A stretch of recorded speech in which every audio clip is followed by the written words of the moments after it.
On this edition of Sightings, it may be history's most terrifying case of alien abduction. I was in a strange place, laying naked, paralyzed, with this thing coming towards me. Were four men part of a bizarre extraterrestrial experiment? No doubt in my mind that they are being honest with me when they tell me that they were confronted by a phenomena. Then, inside the most haunted mansion in America. Based on a scale of 1 to 10, Valeroy probably hits 11. Plus, developing artificial intelligence, high-tech madness, or the next step in human evolution. You might eventually end up in a state where your whole brain has been replaced. Later, our guardian angels saving lives. I felt the lifting of his spirit. And new videotape from UFO hotspots around the world. It's got a characteristic that seems to defy conventional explanation.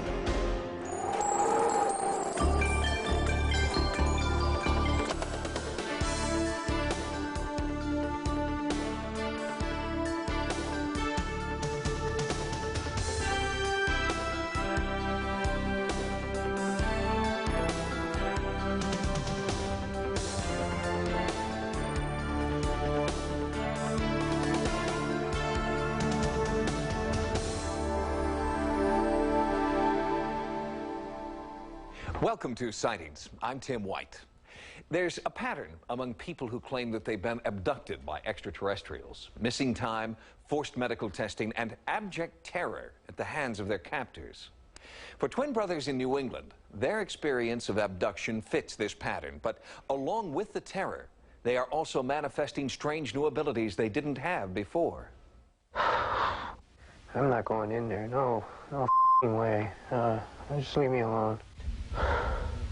I don't believe it. The implications, according to a report by Brookings Institute, could shatter the very foundations of not only philosophy and religion, but even science. We were just a couple of guys camping, fishing, and we were excited about getting out of the city and being in the wilderness, going somewhere where we'd never been, getting some fishing done, paddling canoes. It was fun. That's the way it started out for four friends on a weekend fishing trip along Maine's Allagash River. Charlie Foltz, Chuck Rack, and twin brothers Jack and Jim Weiner were all art students together in Boston. The last thing on our minds was any UFOs or anything like that. We just wanted to go fishing. It was very, very dark. So we decided to build a fire so we could find our way back to our campsite. We built a huge fire. We built it to last several hours because we expected to be out there fishing for several hours. You know, all four of us climbed in one canoe with our fishing equipment and headed out into the lake. We were out there for approximately 15 or 20 minutes fishing with no luck. And suddenly Chuck Rack said, "Hey guys, that's a heck of a case of swamp gas." And we turned around, and probably 150, maybe 200 yards away at the most, coming out of the trees was this huge ball of glowing, pulsating light. I remember it as being a very bright, round sphere of light that had kind of a roiling quality to it. It was yellow-white in nature. It hovered totally silently over the treetops. Hovering there above the trees, motionless. So we thought, well, it's obviously not an airplane because airplanes don't hover. So Charlie Foltz said, well, maybe we should signal it with the flashlight that we had with us.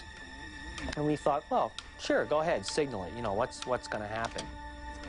The minute he did that, as soon as he signaled it, it started moving towards us.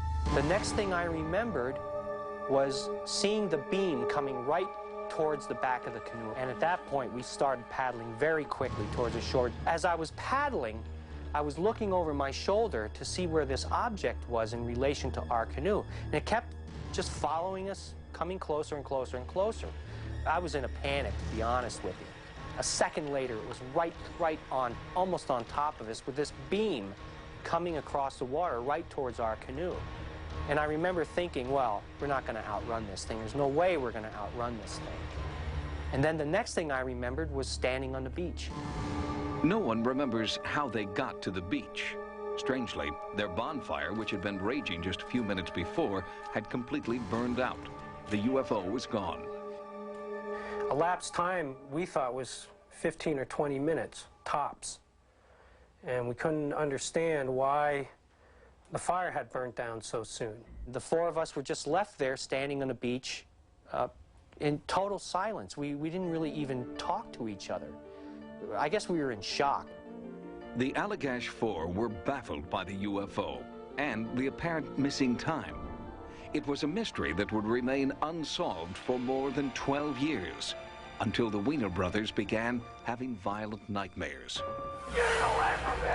And then I would wake up and I would be drenched in sweat and my heart would be beating really fast, and it was like a horrible, horrible nightmare, and it kept recurring and recurring. I started having nightmares about being in some room or some area with these strange creatures around us. I said, I can't believe you're telling me this, because I've been having the same dream. Jim went to a psychiatrist for help with his night terrors. His doctor referred him to Ray Fowler, an alien abduction researcher. I think that the Wieners opened Pandora's box, because now they have questions about reality that they never had before. They have questions for which there are no answers. Each of the Allagash Four underwent hypnosis. Each was regressed separately, but all told the same story about what they had experienced in 1976. Their sessions were recorded. A beam is coming towards us. I don't know what it's going to do. It makes me feel like I'm flying apart. I remembered a pressure, a heat of my physical body being ripped to shreds, like on a molecular level. I mean, it's the only way I can verbalize it, but it is an extremely unpleasant feeling. It feels like death. Had no idea where I was. Then I realized that the three guys were sitting to my left on this bench, naked. All I knew was I was in a strange place, laying naked, paralyzed, with this thing coming towards me. Creatures that I remembered, they reminded me of bugs. No eyelids, they didn't blink. I remember these creatures examining my brother with a type of wand, is what it appeared to me as. It was a long, thin instrument, maybe the diameter of a pencil, a little over a foot long, with a bulbous end on it.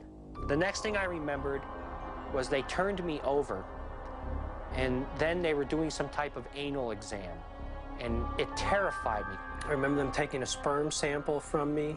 They flooded my mind with images of lovemaking and sexual visions, which aroused me. But it was totally out of my control. The next thing I knew, we were standing on the beach. If their stories were true, the implications were astonishing. Fowler questioned the credibility of the witnesses.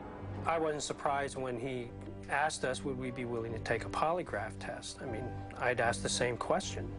Ernest Reed, a licensed polygraph examiner for the Commonwealth of Massachusetts, conducted the tests and interpreted the results.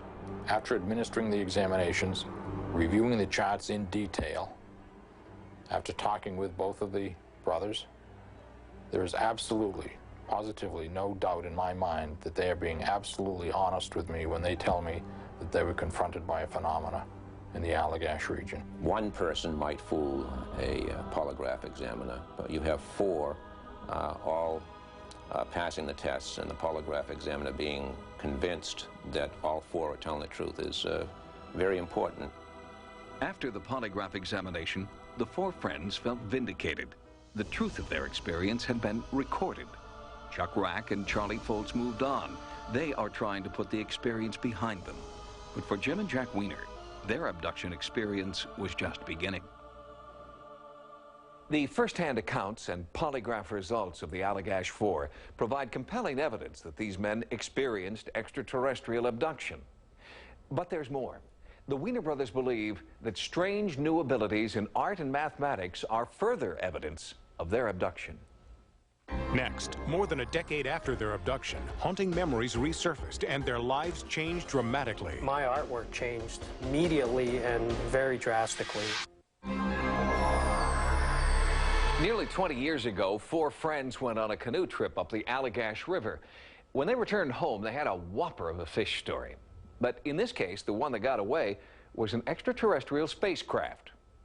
It was an unbelievable tale of fear, abduction, and missing time. But when the men voluntarily took polygraph examinations, science said they were telling the truth. I thought I was nuts. That was my first comment, was I must be nuts. I must be going crazy. You know, there's something wrong with me. This isn't about abduction. This is about some kind of brain disorder.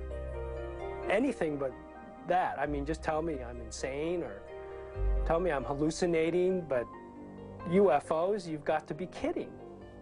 It took me a while to realize that I have to deal with this. It did happen. Researcher Ray Fowler's study of the twins' experience is chronicled in this book, The Allagash Abductions. The Allagash abduction exhibits the typical characteristics of many, many other sightings and abductions that we've investigated. And I feel very strongly that what they described is a real experience. The first tangible evidence that Jim and Jack were experiencing a real phenomenon was the strange and sudden change in their artwork immediately following the Allagash incident. I started out as a very traditional painter. I was interested in landscapes, still lives. I did a lot of pretty ordinary paintings. Then, immediately after the abduction, I became interested in mathematics and science and physics and all this stuff. All of a sudden I became obsessed, and I started working it into my artwork. I had no idea why. I used to constantly ask him what exactly was going on here, and he would always say, I have no idea. This is just what's coming out.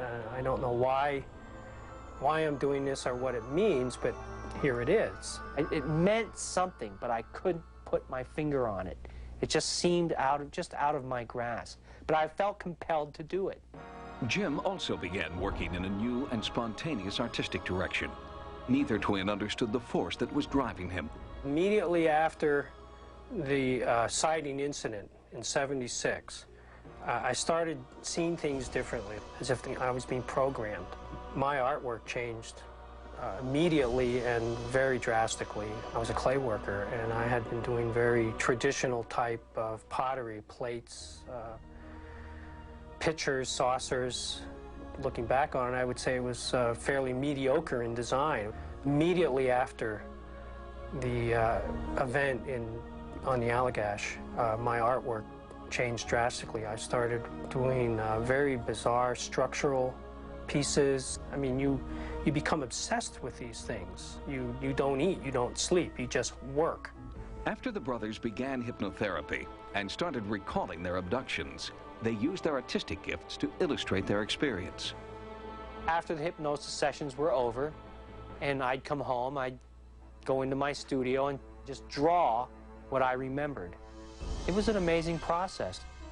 Some of the artwork that I've done since the abduction has encompassed images that, for me, try to describe what it felt like to be in this beam of light and this feeling of being disembodied or being torn apart atom by atom. And nearly 20 years after the Allagash encounter, Jim is still struggling. I feel like I'm doing a fairly good job on a day-to-day basis, but obviously I'm having a hard time unconsciously because I'm still having horrible nightmares where I seem not to be able to deal with these things. Jim and Jack both believe the nightmares continue because they are still being abducted. The brothers believe that Allagash was just the beginning of an ongoing series of terrifying alien encounters. It's not over. This is an ongoing thing. We're tagged. I mean, my impression was that they were scientists here doing a job. I feel that I'm part of an ongoing study. There's nothing I can do to change that. I have to accept it. Otherwise, well, what can I do? Go hide? They're going to find you. Now, the implications behind an experience like this means that something from somewhere else, at their own whim, at any time or any place, can take you or I, without our consent, without any protection from our government, and perform experiments on us without us having anything to say about it at all. When Jack and Jim Weiner were children, they claimed to have had repeated contact with a strange apparition they called Harry the Ghost. But when they told their family about Harry the Ghost, he was laughed off as an imaginary playmate. The twins insist that Harry the Ghost was real and now believe that he was part of a series of early childhood abductions. Next, will human beings be the ultimate victims in the quest to create artificial life? We may have to face some sort of confrontation between man and machine. In 2001, A Space Odyssey, writer Arthur C. Clarke envisioned a future in which computers were capable of intelligent, independent thinking. With the ability to think for itself, HAL decided that humans were obsolete and eliminated them. Well, the year 2001 is fast approaching, and scientists warn that real computers like HAL will meet us there. In the fictional world of Dr. Frankenstein, the recipe for creating human life was simple. Combine various body parts, add electricity, and stir. It's alive! That was then. This is now. Today's Frankenstein's monster is literally the brainchild of the computer revolution.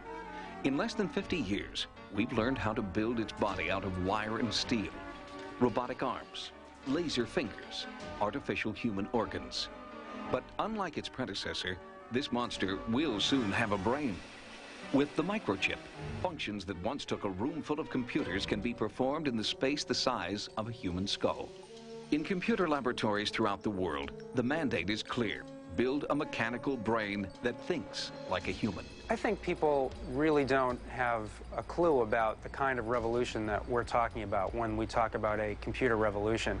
David Friedman is a science writer and technology magazine editor who tries to look beyond the burgeoning computer revolution and see what its implications are for the future. We're starting now to actually build machines that are like brains, that are organic, that are made out of the same materials that brains are made of. And scientists are beginning to do this right now and already are beginning to find some very, very interesting results. It's called artificial intelligence.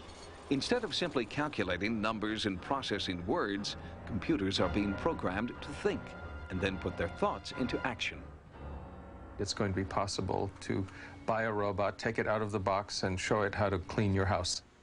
Hans Moravec is one of the world's foremost authorities on the merging of artificial intelligence and robotics. He is on the leading edge of technological advancements in the field as director of the Robotics Institute at Carnegie Mellon University. The pace of automation is going to accelerate dramatically to the point where most companies will have essentially no human beings in them at all. Given the current rate of advancement, Moravec believes many humans will be obsolete by the end of the next century. By about 2050, as I think, they'll be better across the board, or at least equal to us in the things we do very best. And by 2070, they'll be better across the board. When thinking automatons take over the work of the world, humans will have to create a completely new role for themselves. You will no longer be defined by your job, because you will no longer have one. So the luxury level of the retired human beings could be probably very high, much higher than anything we imagine now. But while we relax in this so-called lap of luxury, who's minding the store? It's possible that someday we may have to face some sort of confrontation between man and machine. Sound far-fetched? Consider this current experiment being conducted by Japan's leading robotic engineer. He's taken brain cells, living brain cells, and he's found ways to grow them actually on electronic chips.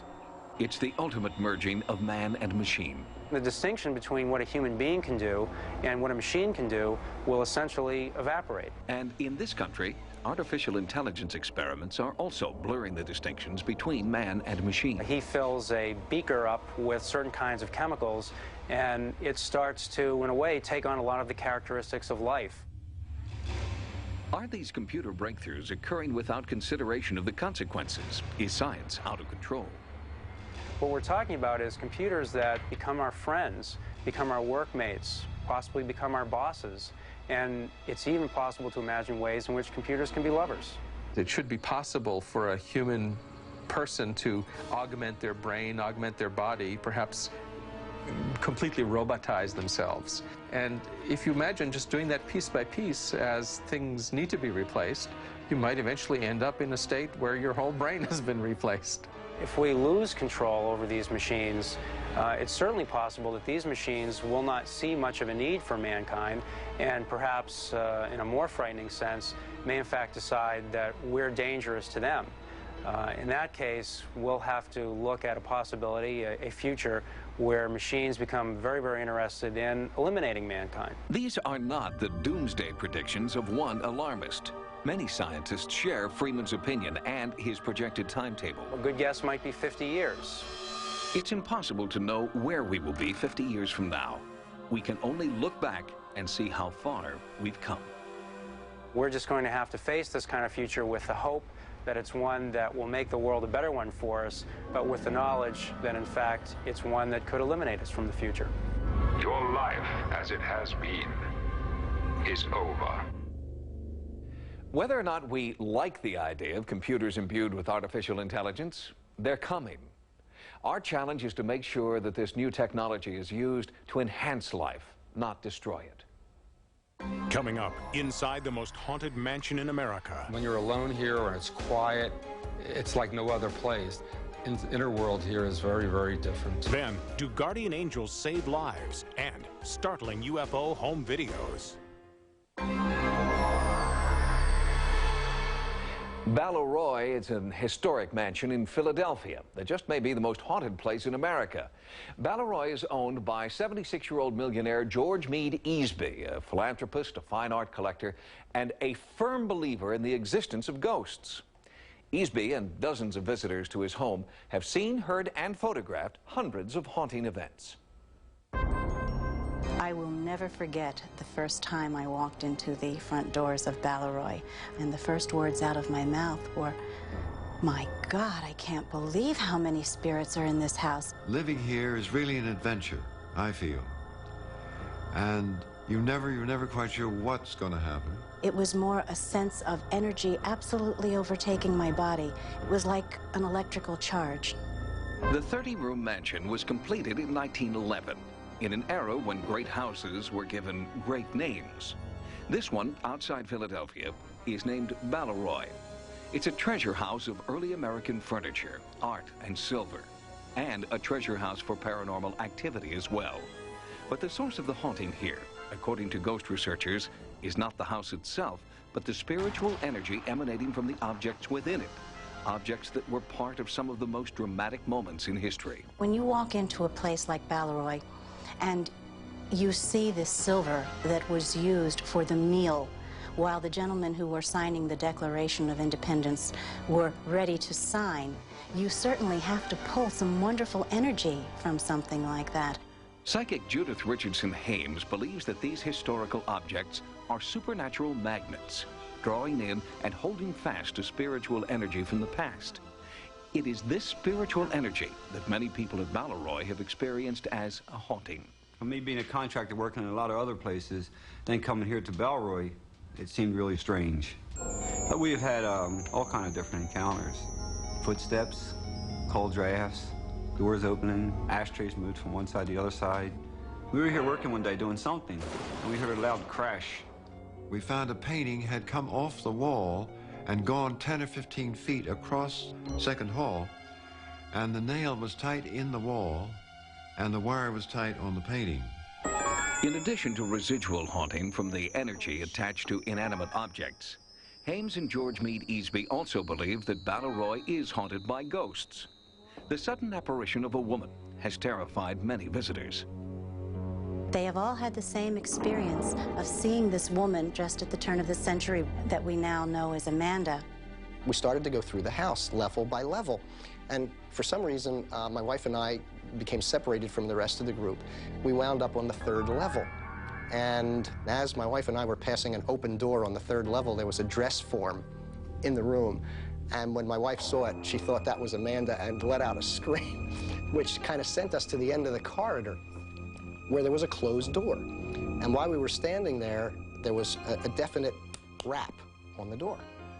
And I leaned over the railing and I asked Mr. Easby, I said, "Is there anyone in this room?" And he said, "No." Paranormal investigator Elliot Alexander claims that he has made contact with Amanda and that she could become a dangerous force in the house.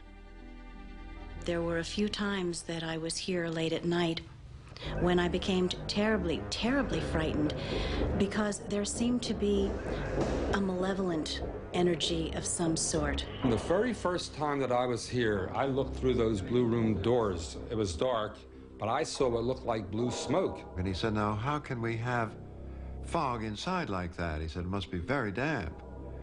And I tried to explain to him that that was not fog. According to Easby, the fog is actually ectoplasm, residue left behind by the ghosts of Balleroy.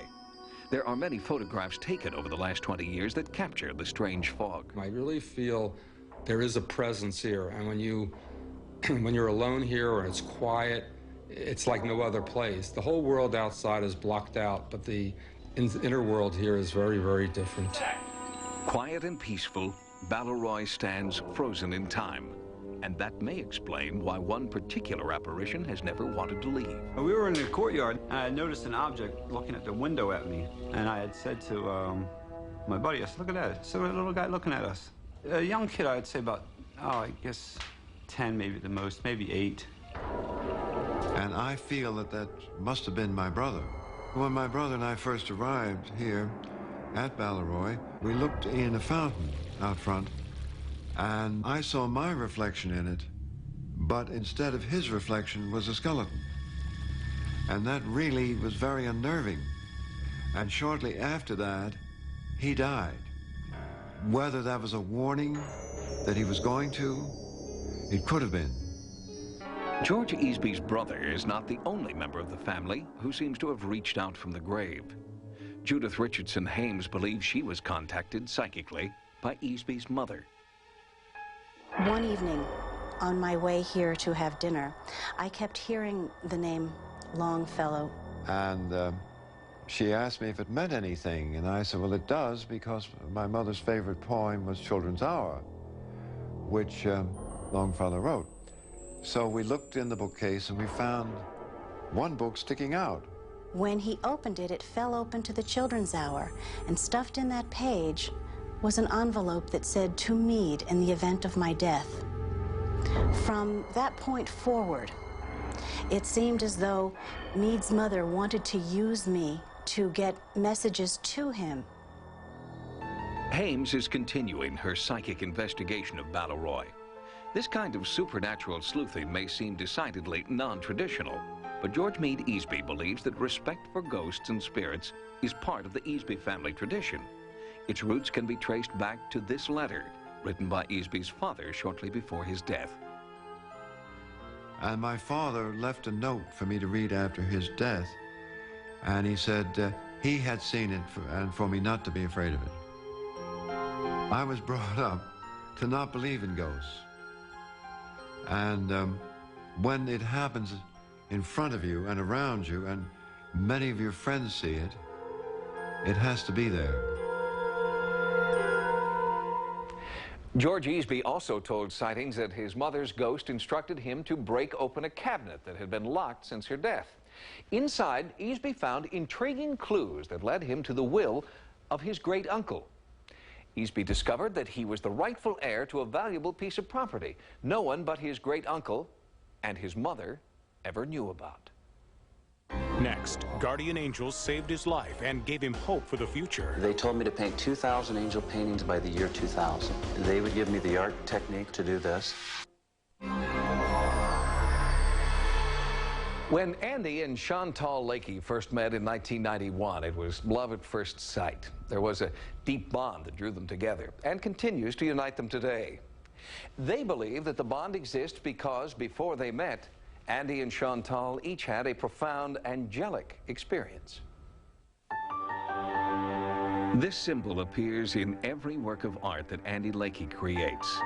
It is the reason he paints, because Andy Lakey believes that it is his mission to share this symbol with the world. Angel. Angel, that's my angel, right. Let me show you how to follow the angel. Here's the head.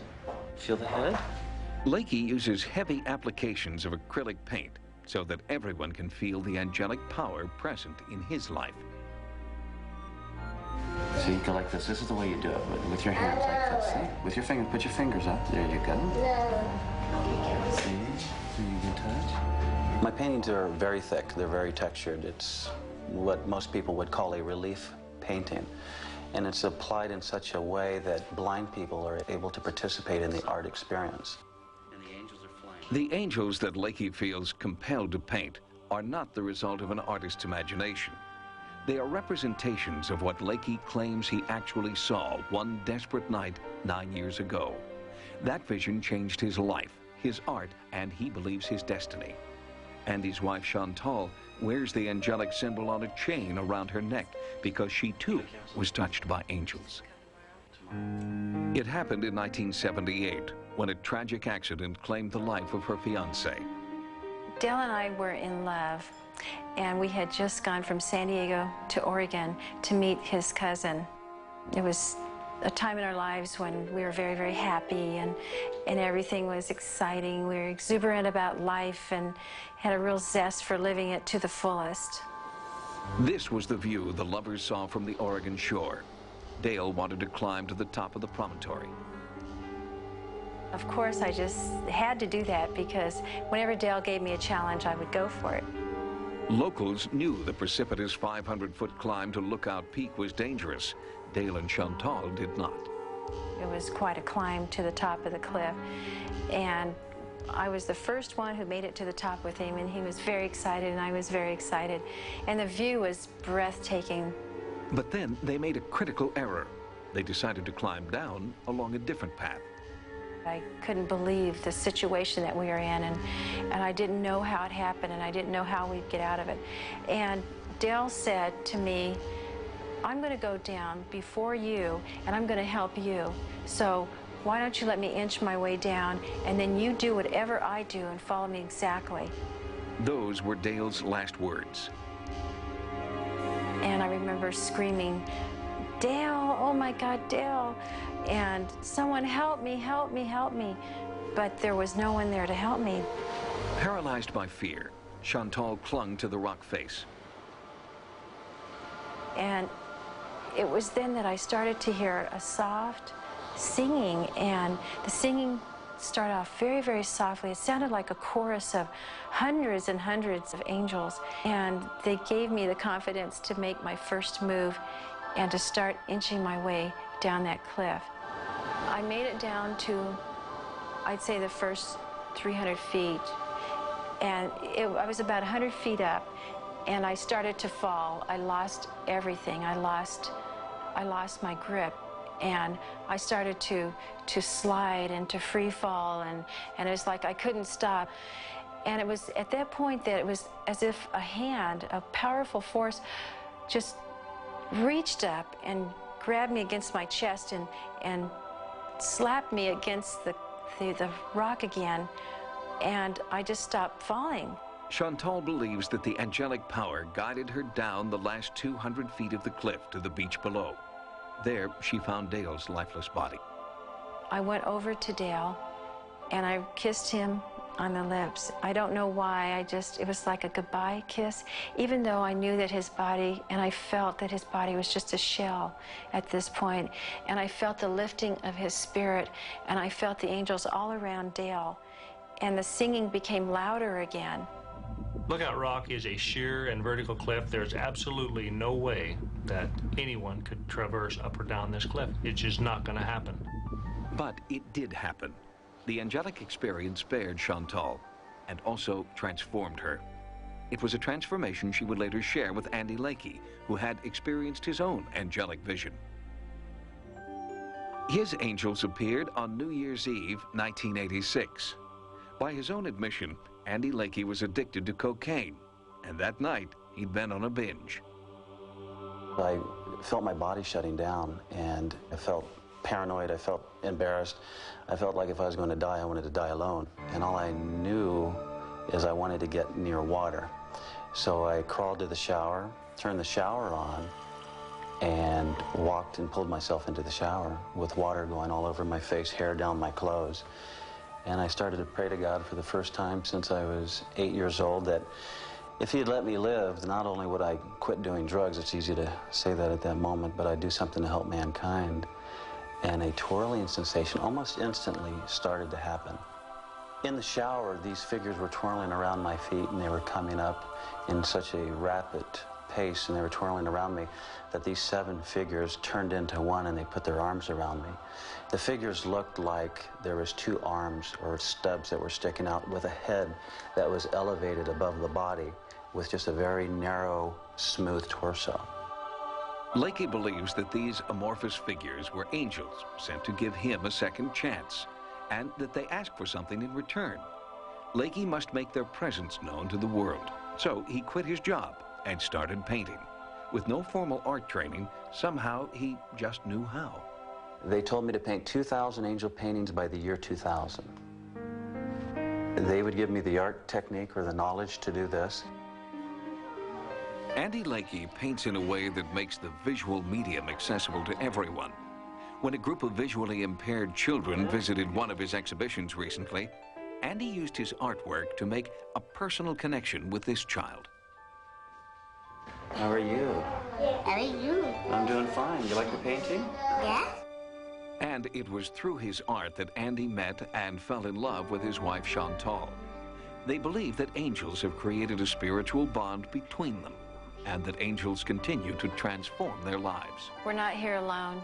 We're all here to help each other and to love each other. There's a lot of hope out there. A lot of hope. Way to the top. You like that? Yeah. Andy Lakey has just been commissioned to paint angel number 1000. When he completes this painting, he'll be exactly halfway to his goal of painting 2,000 angels by the year 2000. And he'll be right on schedule.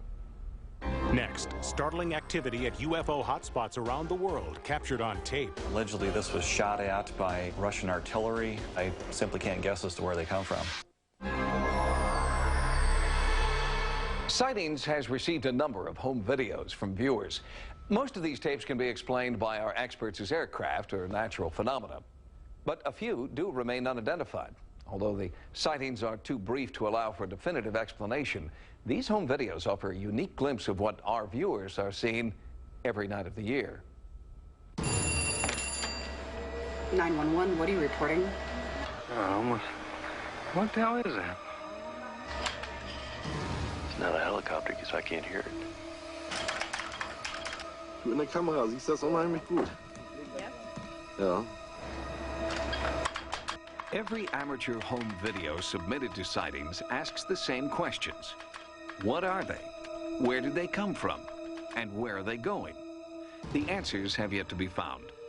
Before the advent of home video technology, the government did try to find an answer. But of the 12,618 cases investigated by Project Blue Book, 701 remain a mystery. Project Blue Book ended in 1969, but the sightings have not.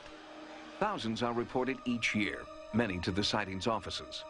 Recently, several videos arrived from one area of northern Michigan. There's been a lot of speculation. Why Michigan? Michigan has historically had an extremely high percentage of reported UFO sightings in the United States. Approximately 7:05 that morning, I received a call from this female who identified herself as Tracy Shada, and I could tell the tone of her voice she was quite frightened. It took about 3 or 4 times to ask him what the complaint was about before he told me it was a UFO reported. When we sent a team to investigate, State Troopers Gouldner and Lasky told us that in their 20 years on the force, they've received hundreds of UFO calls. 99% of the time, you take it as somebody who sees a bright light up in the sky. Personally, I felt there's definitely something there. This lady is not telling some concocted story. I'm guessing it was 2 to 3 times the size of my barn, and as the object appeared to be moving away, I got real scared. There's things out there that are unexplained, and this is one of them. Home video shot by viewer Richard Almeida alerted us to an unexplained sighting in the skies above Sacramento, California. I called FAA in the morning and told them what we encountered.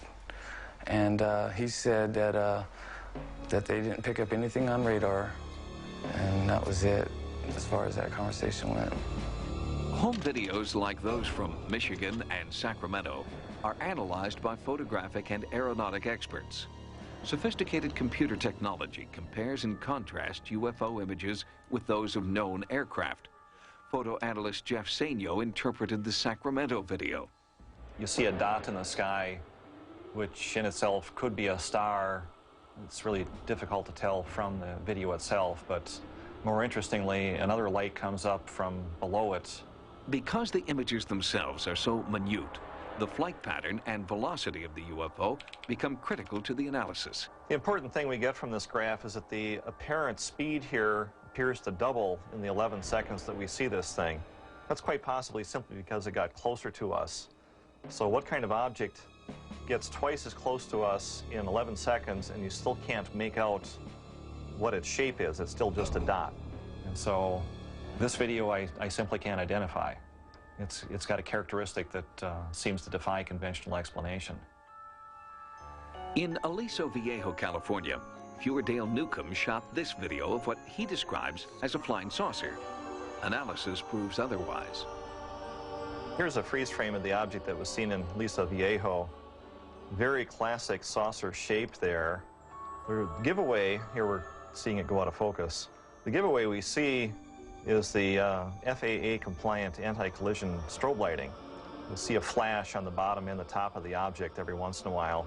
It's the giveaway that these are rather startling looking, but conventional advertising balloons. Sainio is a staff analyst with MUFON, the Mutual UFO Network. As the leading independent UFO organization, MUFON also receives many videotapes, including this one from Greifswald, Germany, that had the military very concerned. There was a case of multiple lights in the sky, hundreds of witnesses, objects joining and leaving a main group of objects. I think the sighting went on for well over an hour.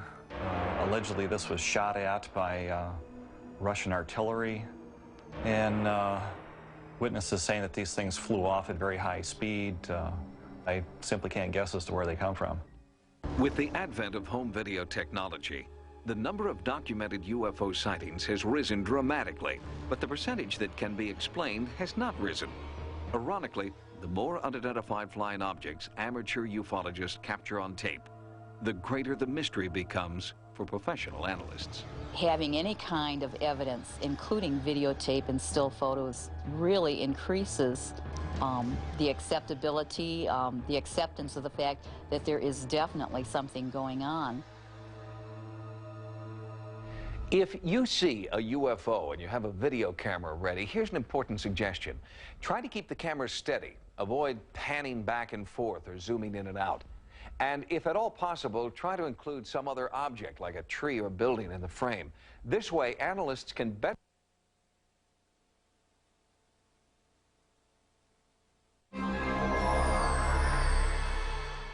Sightings has expanded its America Online area. Keyword Sightings when you log on for access to Sightings stories, images, and events. To subscribe to America Online, call 1-800-591-3344.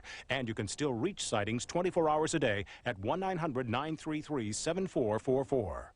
Until next time, remember, no mystery is closed to an open mind. For Sightings, I'm Tim White.